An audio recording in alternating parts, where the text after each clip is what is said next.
Ce magazine vous est offert par Aéroport Bar. Esengo ya kokutana na bino lisusu mokola lelo na présentation ya magazine na bino d'actualité en lingala facile plus 243 Moutinebile.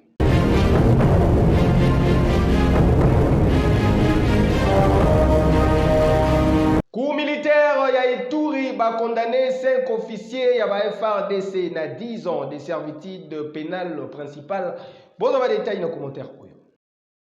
5 officiers supérieurs, il y a des forces armées, il y a la République démocratique du Congo, Bazali condamné à 10 ans de servitude pénale principale.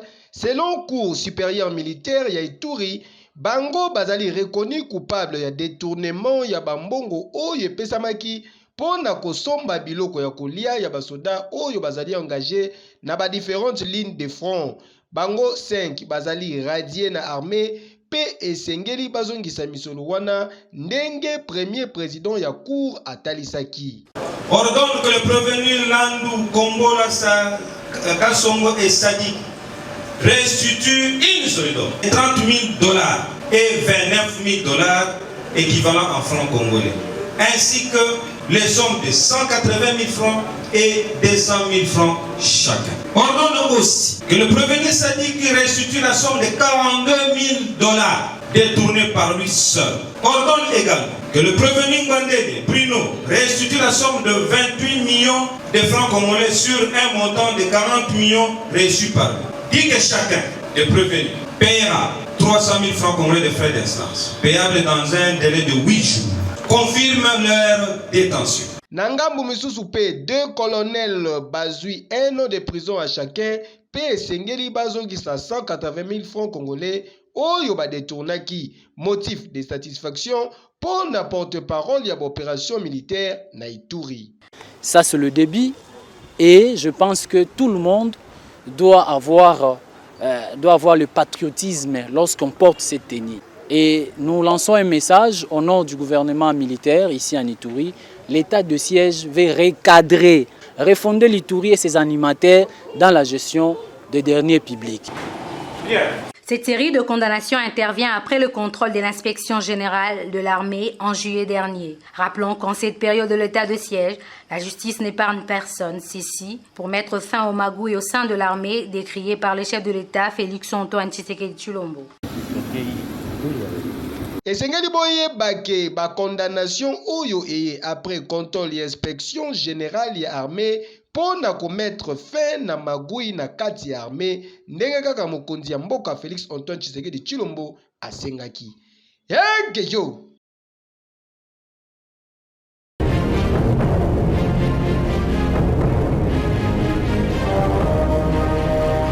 La Société congolaise des transports et des ports SCTP ex-Onatra grève ezali kosala makuna la vie Lundu reportage. Pourquoi ezalaka nini awa na Société commerciale des transports et des ports SCTP en sigle ex-Onatra lelo na tongo bajan bazalaki na nganzi na ndenge ya kosakana te batelemi batumbi ba pneu balobi trop c'est trop na ba revendication na bango bazali kosenga 1 fermeture ya ba port privé, 2 207 millions auprès ya gouvernement congolais pour la relance ya société pe ba activité na bango, 3 retour ya directeur général na bango Franklin Mabaya pe adjoint na ye Gaben Ulendo ezalaki benda bika lelo moto e komaki ti na boulevard du 30 juin la police emeka kosala intervention boye waya bazwi mabanga na ndenge ya kosakana te ti misusu bazokaki. Quelques heures après pona ko calmer tension, ministre ya transport asalaki descente sur place asololaki na ba travailleurs esika wapi asengaki bango batikela ye semaine oyo pona koluka na ba moyen nyonso solution oyo kocha ba agent ya SCTP à l'aise pe ekozongisa bango na ba droit na bango étant donné que domaine ya transport ezali pe moko ya ba pilier oyo mokonzi ya mboka Félix Antoine Tshisekedi Tshilombo azali kobetela CT na tour na bango pe ba agent be exijaki mingi sur retour ya DG na bango Franklin Mabaya pe adjoint na ye Gaben Ulendo po bazalaki kosala musala na bango kitoko avec impact pe idéologie pe emonanaki na misu ya batu nyonso. Dossier à suivre. Gratuité et enseignement primaire de base, c'est que enseignants y a sous-division Calais 2 balobi non na reprise y a ba cours ti ba kozwa soin y a ba revendication na bango bozo ba détail. Opprimé! Opprimé! Opprimé! Opprimé! Nous disons non à la rentrée scolaire! Nous disons non à la rentrée scolaire! Nous disons non à la désactivation des enseignants! Suivez la lecture du mémo. Syndicat des enseignants du Congo, membre du Conseil des syndicats de services publics. Secrétariat sous-provincial Calais 2.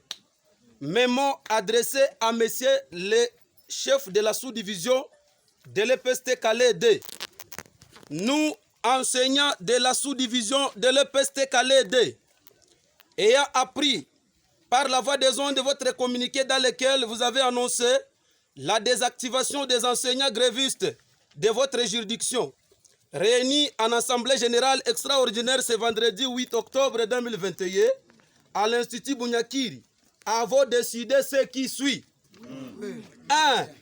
Non à la reprise des cours jusqu'à ce qu'on réponde favorablement à nos revendications telles que 2 points. Suppression des zones salariales. Oui. Paiement de nouvelles unités. Oui. Paiement de 2e et 3e paliers. Oui. 2. Non à la désactivation des enseignants grévistes.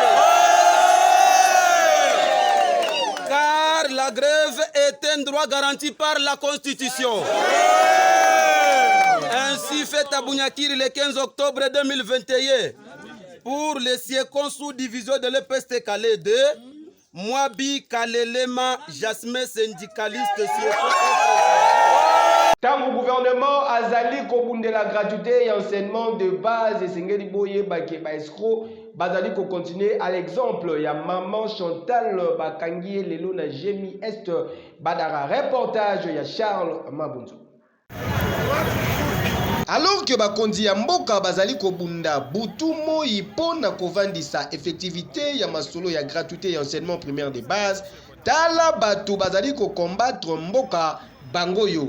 Maman oyo bozali komona babengaka ye maman Chantal ye musala na ye kokitaka na ba école kokongolaka mbongo soi-disant kakokotisa ba enseignant na fichier de paie ya EPST yoka lisolo. Mama oyo na mukusa ayibinga mbongo na muno 7 500 quelques mille francs congolais na coordination na ye ngana sana école na nga privé na kepa na ye na vie école na maloba ya chef de l'état yangwana abandi ko senga bambongo boya na 100 000 boya na 50 000 ba preuve yangwana suka tia ko lobeke président ndeko na bino afuti bisote na ministre afuti bisote nde yangwana na monike bisika kotie ezate na yo kufunde pa ya leta dema azalaki na coordination na ya commune amir tango na kuti na solina ya lobike ngai na zo meme bino epa ya ndeko bakongo azande ko na ngai kozozo matricule ya paiement bafuta bino mais toki mama benga ki opa ministre bili bakonga mama ngai epa ya bakongo kuto ata elongo na yebi ete yende ayebi bakonga azotanga na komba lobike ta mois bazofuta bino ngana so kopere na bakongo mbongo ya liaki ya bato ya gouvernement yangwana tindinga ke luka ba école na torche weya na ngota 1 mois bafuta bango tangu topusaki micro pene ya mama Chantal abandi ko babata na munoko yoka communication asalaki papa oyo ngai nde naza coordinatrice nationale na du mandat et par l'état ya koko implant na école na memango na secteur public ye ayaki attaque promoteur kenga na ye pona ye pour s'appuyer suite na mesure oyo ekoyi ya gratuité lokola yaki ko s'appuyer ngai pe na ndimi ye apesi ngai mise en place na ye nazwi mise en place na sali procédure normale ti ndenge oyo bamemaka bamilakisa na ndenge ke l'état azwa bango en charge nabengisi baservice compétent oyo bakoki koya koconfirme bango seko mpe baye basali bango contrôle banda basali bango contrôle tozozela ti lelo oyo nulle part awa na kati ya mboka oyo bafuti banouvelle unité bango bazoya bazotungisa ete pourquoi jusqu'à présent biso tofutami te. En tout cas, musala ya kosala ezana no makasi ndenge mama Chantal a commis déjà na disposition ya justice boye esengeli ye pe a dénoncer baninga na ye afin que bando mobimba bakangama boye ya normal te na nde 90 ti lelo nazosala na enseignement nayiba motu te lelo nga naza nde coordonnateur na commissariat ya la police Kimbanseke de epai ya major Bimi bakangi Guilin mwana mobali oyo moteki monene ya bombe Charles Mabunzo reportage. Coup de chapeau na commissariat ya la police poste Kimbanseke de tozali awa na avenue Indépendance na quartier Kayolo na commune ya Kimbanseke esika wapi Bellement ya major Bimi bakoyi na mwana mobali oyo bozali komona babengaka ye Guilin.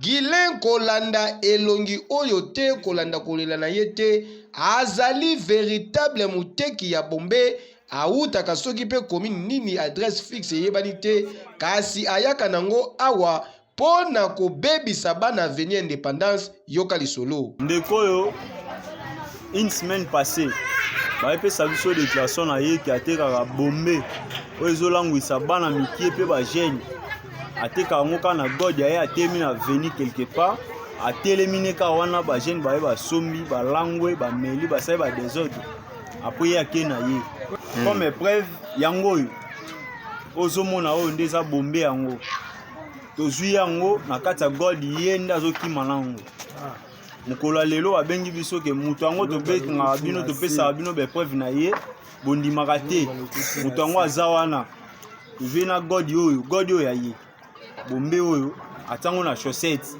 akimi nango abwaki yango na kati ya mai nde tozwa yango na kati ya mai tokangi na ye moto toye na ye awa eloko eza bombe na kati eza mwa moke bateka yango 2500 soki omeli yango kwiti yo kozwa eleki ya mbongo oyo opesi tozwaki bainformation sire na basource na biso ke eza na ndeko moko azoya atekaka bombe debout alors lelo babengi biso ndeko oyo azoteka bombe debout nde tosurprendre ye na yango nakanisi soki olandi okotala bombe yango oyo akangi na baboule ndenge ezali na modele oyo ye atekaka wana tosurprendre ye na yango azwi abwaki na mai kobwaka na mai nde tolandi yango tozwi yango akomi pêcheur to ndeni voilà ye nde akoyeba koma akobwaka babombe na ye na mai mpona koefase trace mais police na makasi na yango na idéologie ya bakonzi ya komanda district ya Tchangu na komanda commissariat na ye ya Kimbanseke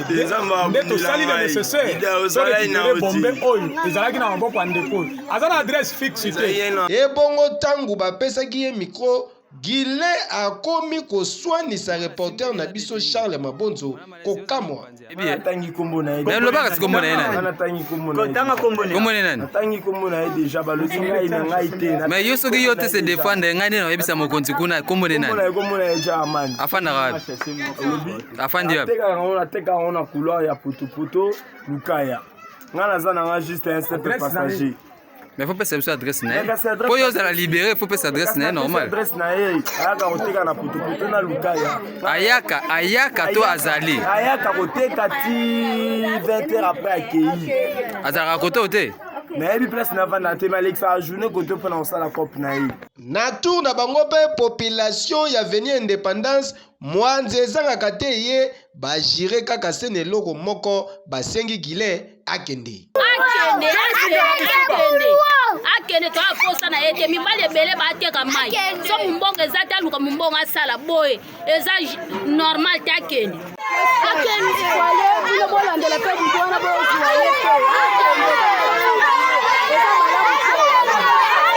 mwana mobali ya mimoni na sani e Guilin plaira. Le papa, je suis responsable.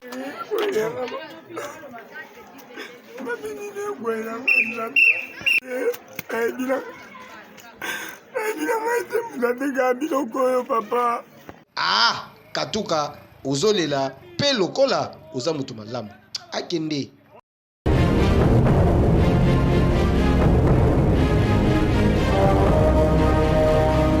Palou Kizenga basalaki matinée politique lobi eleki la vie Lundu reportage.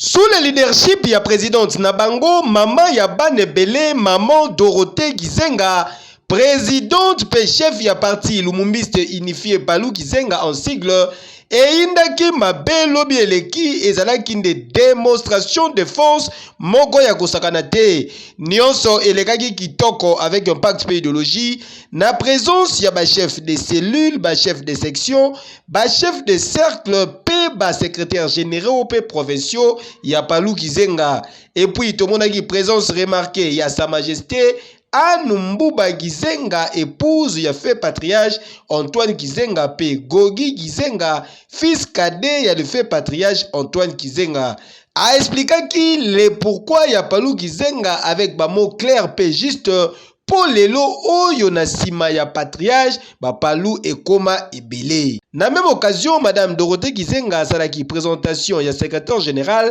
pe secrétaire général adjoint ya Palou Kizenga. Na tour na ye, Sa Majesté Anne Mbuba Kizenga apesaki na présidente ya parti, chef ya parti Palou Kizenga, Madame Dorothée, drapeau ya 26 étoiles, oyo ezali ko représenter 26 provinces République démocratique du Congo, symbole ya pouvoir. En tout cas, ya kosamba ezate Palou ezase moko, Palou Kizenga oyo ezali ti lelo pour continuer à incarner la vraie valeur, il y a les patriarches Antoine Kizenga. Nous sommes un joueur politique dans la scène du Congo. Il faut compter avec nous, il faut compter sur nous. Nous sommes un parti de masse et nous sommes là pour servir le développement du Congo, le développement social pour les populations congolaises en tant que parti politique qui a choisi l'option de la social-démocratie. Non, il n'y a qu'un seul Palou Kizenga, ça c'est nous, et puis il y a deux autres qui se battent. Aux militants et militantes, soyez avec nous. Tout celui qui s'est égaré est bienvenu, les cadres et les militants. Non, parce que la vraie action lumumbiste, la vraie action pourquoi ils ont adhéré au Palou, hein, le Palou des pères fondateurs est ici, pas là-bas. Revenez, faisons union, faisons force, la force lumumbiste. Kosangana na biso ezali ngana yako kuye bana kwa Palou etikalaki moko na moni te bapanji yango ya na boya ki na yebo kwa kuye bana bazongisa Palou lokwa papa atikaki boyebisa bango parti ekufite eko kufata mokolo moko te bana wana bakendeki bamikosaki baya kozonga na parti eko kufata mokolo moko te. Non, message ezali ke seke bande nyonso balingi Lumumba, balingi Kizenga, parti na bango yango oyo. Telobi limité tête, telobi matété tête, pourquoi? C'est parce que entre nous frères, vous savez, quand on parle de Palou, c'est que parti lumumbiste unifié.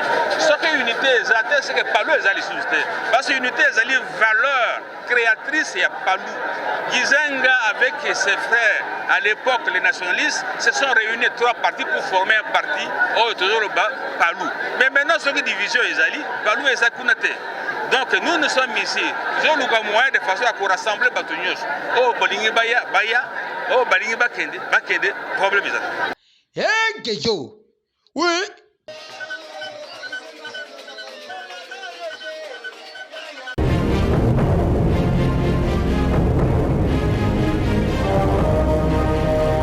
Monde entier est célébrer mon journée mondiale du cancer du sein. Vous avez des détails dans les commentaires. Le 19 octobre, chaque année, monde entier célèbre la journée mondiale du cancer du sein, journée initiée dans l'Organisation mondiale de la santé, l'objectif est de soutenir les femmes qui souffrent de la maladie. Cancer du sein ezali maladie oyo et affectaka considérablement grande partie de la population mondiale, particulièrement les femmes. Dans l'occasion de la journée oyo, Organisation mondiale de la santé a talisi que esengeli na ko promouvoir dépistage précoce pour na kozwa ba traitement pe ba soins palliatifs pour na ba oyo bazali ko souffrir na pathologie oyo. La prévention du cancer du sein en particulier. Le cancer du sein est une maladie extrêmement fréquente qui va toucher une femme sur 9 au cours de sa vie. Un certain nombre de ces cancers pourraient être évités. Donc il faut que chacun sache ce qu'il peut faire à titre individuel, les femmes bien sûr, puisque cette maladie touche essentiellement les femmes, mais leur entourage aussi, c'est important. Pour la prévention primaire, c'est un domaine difficile, encore extrêmement précoce. Il y a un certain nombre de médicaments qui peuvent être intéressants. Chez des personnes à très haut risque génétique, à cause d'une très grosse histoire familiale, il y a même de la prévention chirurgicale, bien évidemment. C'est quelque chose qu'on a beaucoup développé. On a aussi développé des meilleures techniques pour cette prévention chirurgicale. L'objectif de ce dépistage est de détecter le cancer du sein à un stade le plus précoce possible, permettant la guérison de la patiente avec un traitement le moins agressif possible. La mammographie est l'examen de dépistage du cancer du sein car c'est la seule technique qui permet de détecter les différentes formes de cancer du sein. Avant 35 ans, le cancer du sein est très rare, heureusement. Si la patiente vient avec une plainte, on commencera par une échographie. Entre 35 et 40 ans, donc, on peut faire un premier bilan à minima, c'est-à-dire un angle par sein. À partir de 40 ans, il est recommandé de commencer un dépistage systématique, qu'on préconise un rythme d'un an ou d'un an et demi. Après la ménopause, à partir de 50 ans, on peut faire un dépistage tous les 2 ans. Lorsqu'il y a un cancer du sein de premier ordre, c'est-à-dire chez la maman, la fille, la sœur dans la famille, il est recommandé de commencer le dépistage 5 années avant l'âge où la patiente, le parent malade, a été diagnostiqué. C'est-à-dire que si votre maman fait un cancer à 38 ans, il faudra commencer le dépistage systématique à 33 ans. Par contre, s'il l'a fait à 55 ans, il faudra commencer à 40 ans, comme la population normale, à un rythme annuel. Organisation mondiale de la santé a talisi lisusu que tous les 30 secondes, quelque part dans le monde, cancer de sein moko ezalaka diagnostiqué. Cancer de sein ezali tumeur la plus fréquente de la population féminine. Cancer du sein oyo ezalaka détecté ne bandeli et réduisaka probabilité ya kokufa na 25%. Pe basukisi pona kolobake mwasi moko na mokili akufaka pona cancer du sein toutes les 53 minutes. Yake yo!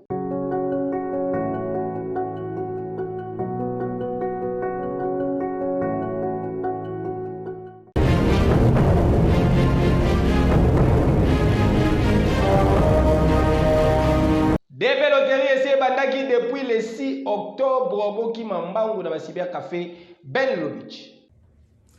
Bana Kinshasa topesi bino mbote ezali ngai ndeko na bino Ben Lobich ya Basibia Café Ben. Na eko annoncer bino que officiellement deve loterie ko banda moko na le 6 octobre pe ekosila mokolo na le 9 novembre 2021. Na yangwana tozali kosenga na yo papa mama elenge étudiant ou azali na rêve américain alingi ya na mboka o esika tozali yakana lombango na Basibia Café na biso o ezwami en face ya Hôtel Phoenix na Beau Marché na Masina na Apocalypse 22 libanda ya Apocalypse 22 pona bandeko ya Changu pe tozali lisusu na 7e mérite fongole sika kitoko pona bandeko ya limité industriel résidentiel Kingabwa Mombele Yolo Boya na lombango na 7e mairie na place commerciale en diagonale ya Kin Marché Basibia Café Ben Lobich ezali wana pona obeta de veloterie na yo selon les normes. Pe tozali koyebisa na bino ete de veloterie ezali kobeta makaka na moto azali na passeport biométrique en cours de validité. Kasi avantage ezali ete soki ozali na posa kobeta de veloterie ozali na passeport te yaka na lombango na Basibia Café na biso o ezwami en face ya Hôtel Phoenix, équipe monene ezali wana pona ko accompagner yo, pona ko remplir la formalité pour être obeta de veloterie na yo en toute sécurité et selon les normes. Topesi bino ba bonne chance, et tozali ko rappeler lisusu na bandeko nyonso o bazali na intérieur ya pays, na Mbujimai, Ngandajika, Chikapa, Kalemi, Kolwezi, bandeko bazali na Belgique, France bazali na posa pour participer na DV loterie, tindela biso kaka page biométrique ya passeport na yo na numéro ya WhatsApp ko ezali awa, pe kende na studio photo bakanga yo, photo format américain mais ba imprimer yango te, batinda yango mbala moko de l'appareil photo na téléphone na yo, yo transférer yango biso, to kobetela yo DV loterie na ndenge ou esengeli. To pesi bino merci, bonne chance à tous pour na loterie à 2023. Tu dois qu'on rappeler les sous nabino était année où il va réciter vous avez belé parce que président des États-Unis, la vice-présidente Naye Kamala Harris, bazali très favorable na immigration légale pour que Batubaya et belé dans les États-Unis parce que mon salaire les allés awa, technologie les allés awa, tout apprendre pour na to bongisa Congo na biso, to kolisa bana na biso. Bazwa maele ya États-Unis bakende na yango na Congo babongisa pe Congo lokola ba Nigérien basalaka lokola ba Indien basalaka to pesi bino merci.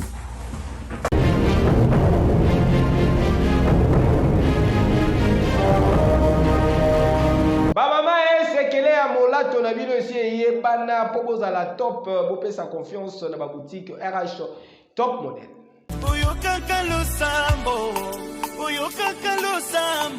Kinshasa, bamama ya Congo, Kinshasa pe Brazzaville, boyebisa bango ke banvoiti te. Désormais, pour na kolata malamu, ba boutique RH top model, etiki ba porte na yango polele, pour na ko permettre bino bozo ba vêtements ya qualité, bobanga te po awa bataille nyonso ezali. Ba pantalon, ba robe simple, ba robe ya soirée, ya cérémonie, ba chaussures, ba sandales, ma papa, ba ketchi ya solo, nyonso esengeli po na ba maman, ba femme d'affaires, ba jeune fille ya swag, bokokuta yango na ba boutique RH top model.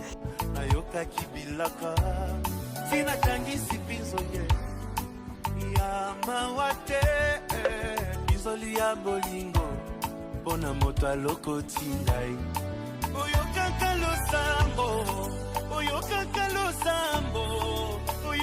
losambo soki bataleli yo oyokaka losambo po mitungisa na bino te po ba boutique RH top model ebongiseli bino ba service ya livraison à domicile, achat en ligne, pe expédition na ba province.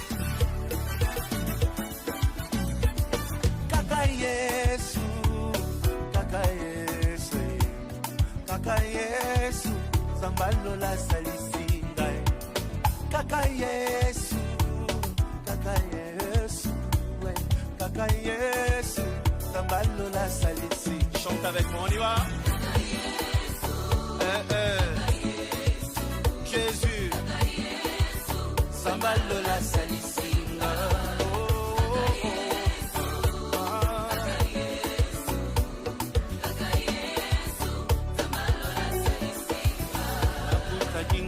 katia pasi asalisi mituna nanga ezwi piano Pour na plus de précision, bokoki kobenga na ba numéro ezali affiché to pe boleki na ba boutique RH top model oyo ezwami na avenue Colonel Lukusa na commune ya Gombe, référence premier shopping mall na premier niveau Oza Mobimba. Topé mususu oyo ezwami na numéro 1 ya avenue Mont des Arts na commune ya Gombe, musika te na école cours Sénègue. Kasi boboza na teke ba boutique RH top model ezali polele du lundi kino dimanche de 9h à 20h, kasi dimanche na premier mall exceptionnellement de 13h à 19h. RH top model, vous rendre top, c'est notre devoir. Qui dit mieux? Hey, yo!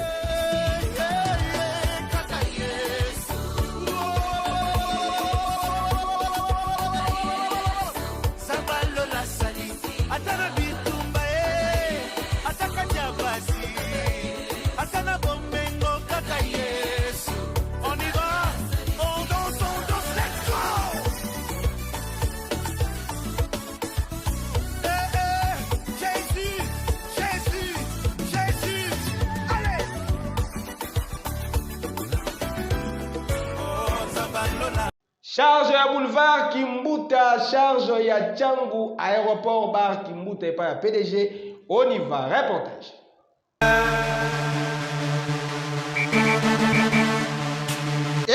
Tokindie na Kinshasa eyindaka mabe temple de l'ambiance ya Tchangu aéroport bar Kimbuta cadre idéal pour na divertissement na bino pe pour na détente ya kitoko na conseiller bino aéroport bar Kimbuta. Oh mais la moi kopo ya malili avec vitrine bien équipée na ba DJ professionnel pour na komema bino na ambiance moko électrique.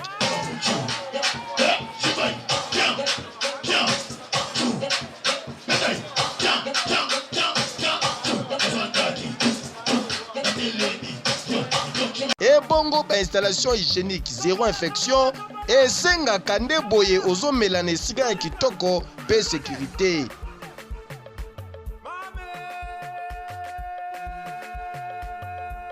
PDG Oniva charge ya Kimbuta lobby aéroport bar Kimbuta saute mouton vitesse ya TGV ba voisin ba kozwa vaccin pour troisième vague za makasi deux fois te otie libaya tolambeli yango. Donc désormais ezala po na ba manifestation na bino nyonso espace réservé ezali outi mikili ya poto ozalaka na Kinshasa oyokaka boulevard Kimbuta na sango boyei malamu na aéroport bar Kimbuta. Po soki oyaka Kimbuta okota aéroport bar te seke nanu okoma Kimbuta te nani akoloba lisusu.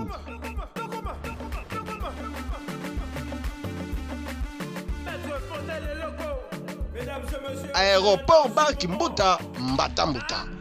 Hey Kejo.